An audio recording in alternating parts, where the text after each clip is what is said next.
Have you ever called yourself lazy, even knowing that you're not?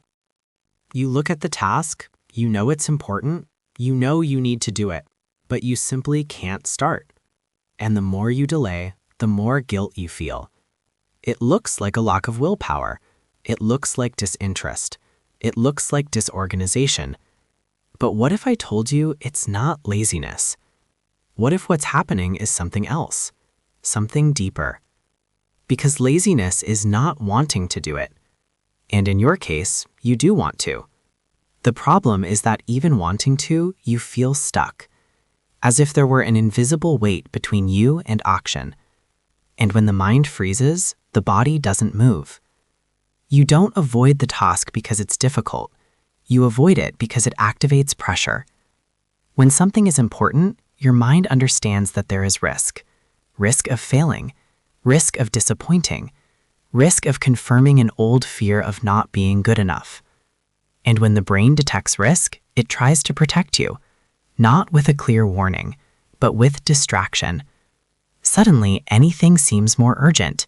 You decide to organize your desk, reply to messages, watch one more quick video. It's not a lack of character, it's automatic protection.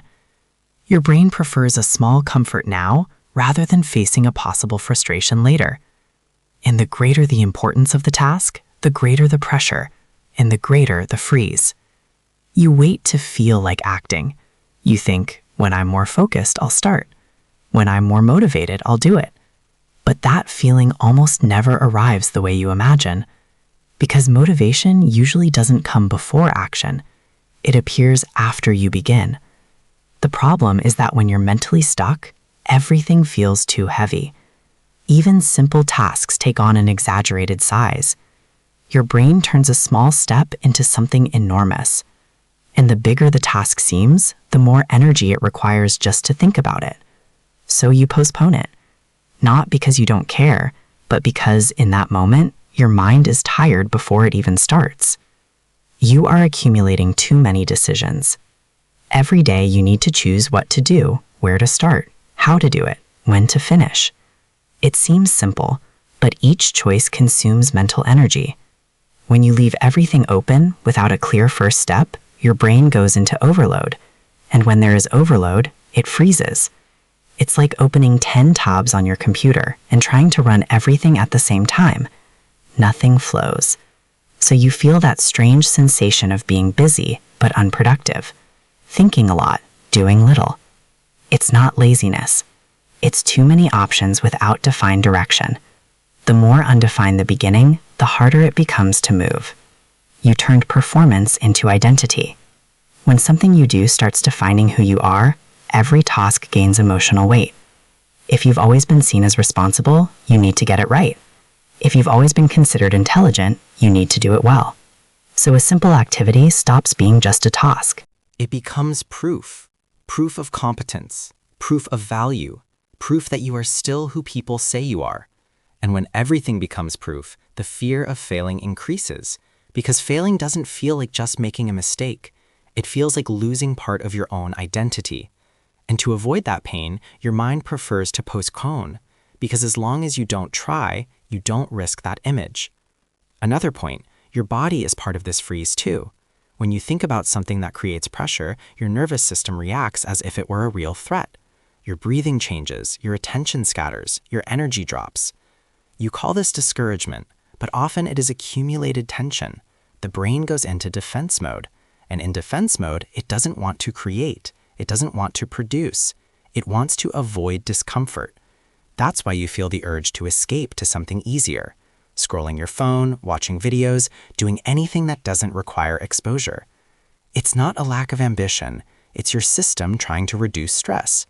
But the more you avoid it, the bigger the task becomes in your head, and the heavier it feels to return. And here is the shift that changes everything. The more you call yourself lazy, the more you reinforce the freeze. Because now, in addition to the task, you carry guilt. And guilt does not generate action. It generates more weight. When you believe the problem is character, you try to force yourself. But force without clarity only increases resistance. The truth is simpler. You are not avoiding work. You are avoiding emotional discomfort. You are avoiding the feeling of not being in control. And that is not solved with self-criticism. It is solved with a different strategy. Instead of asking, why am I like this? Start asking, what is the smallest possible step right now? When you reduce the size of the action, you reduce the threat. And when the threat decreases, the body relaxes.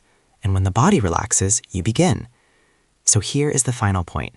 You are not lazy. You are mentally stuck. And freezes are not broken with guilt. They are broken with small and consistent movement. Choose something simple, ridiculously simple. Do it in 5 minutes, just to prove to your brain that acting is not dangerous. Because the opposite of laziness is not extreme discipline. It is internal safety to start. And let me show you the final difference. Laziness is when you don't care, when there is no desire, no goal, no discomfort. But you care. You think about what you should be doing. You feel guilty for not doing it. You imagine what it would be like if you were moving forward. That is not laziness. That is internal conflict. One part of you wants to grow, another part wants to protect you. And when protection wins over growth, the feeling of being stuck is born. So stop attacking yourself. Instead of saying, I am the problem, say, I am stuck right now. That changes everything. Because if it is laziness, it seems permanent. But if it is a freeze, it can be unfrozen. Start small today. Not to impress anyone, not to prove anything, just to get out of inertia. Because action generates clarity. Clarity generates confidence. And confidence unlocks what guilt never managed to move. It is not extreme discipline that solves it. It is enough safety to start small. Choose something simple, ridiculously simple. Do it anyway, not to prove anything, not to impress, just to teach your brain that acting is not dangerous. Because in the end, the opposite of laziness is not brute force. It is the ability to move even while feeling discomfort, in steps small enough that fear does not paralyze you.